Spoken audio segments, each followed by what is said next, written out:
What's up everyone?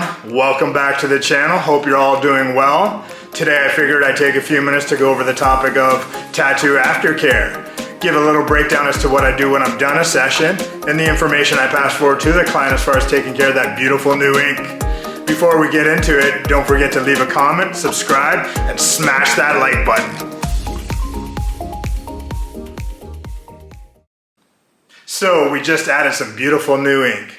After giving the piece a nice thorough soothing clean down, and of course after we take a gazillion glamour photos of it, it is necessary I put a barrier over that new piece. I have a couple products that I use, one being Saran Wrap. It's the product I say I'd use the most of. It being a loose barrier, I always suggest to my clients that they take it off as soon as possible. I don't like the idea of this being on too long because it's a loose wrap. It allows air back there that could dry out the plasma, the blood, the body juice that could potentially create the large scabs that aren't so ideal for the healing process. The other product is Saniderm, aka Second Skin. It is a more solid barrier. I still feel that it's not too necessary to leave this on for days. I would always say within 24 hours. It is a soak to take off product. I just use it for smaller tattoos, more so because small roll. Then moving forward, regardless what barrier was used, when removing it, you do want to give that tattoo a nice clean down. Of course, first, it's always best to make sure your hands are clean. Don't want to clean that tattoo with dirty hands. Second, it is ideal to pick lukewarm water. You don't want the water to be too hot or too cold. That skin is plenty pissed off as it is. You don't want to agitate it anymore. And when you are cleaning it down, you could use just water, or if you have some antibacterial soap, or even just normal soap, original Dove, something that doesn't have perfumes in it. Just give it a nice little soft clean down. And then when it comes to drying it, you just want to pat it. Again, you don't want to be too aggressive with the skin.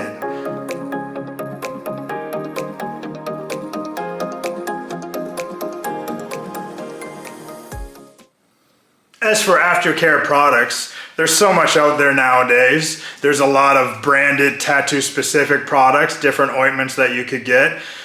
Basically, anybody could go to a Shoppers nowadays and pick up some sort of tattoo goop, some tattoo ointment of some sort. But overall, I always say anything natural, whether it be a cream or oil. The one that's used the most these days is coconut oil, because basically everybody's got it at home already. So even for the sake of saving a few bucks on not having to go get some specifically branded product, coconut oil is a go-to. And whatever product is your go-to, I always tell my clients just to treat that tattoo like dry skin. Anytime it feels a little dry, a little itchy, put a little bit of ointment or a little bit of oil on it. And it doesn't have to be much. You don't want to cake it on there. You don't want the tattoo to be overly shiny. Just enough to kind of soothe that itch, soothe that tightness. Overall, I do suggest more a natural approach, more a simpler approach with taking care of that new tattoo. Typically, it's 3 to 4 weeks for the tattoo to fully heal. So for that 3 to 4 weeks, continue with the soft cleaning, the adding of ointment and or oil. Now let's stay out of the sun and water for that time too. We spend a lot of money on these tattoos, let's assure we get a good heal. Basically what it comes down to is keep it clean, keep it dry, and let the skin do what it knows how to do. I hope this little bit of information helped, and I'll see you in the next video.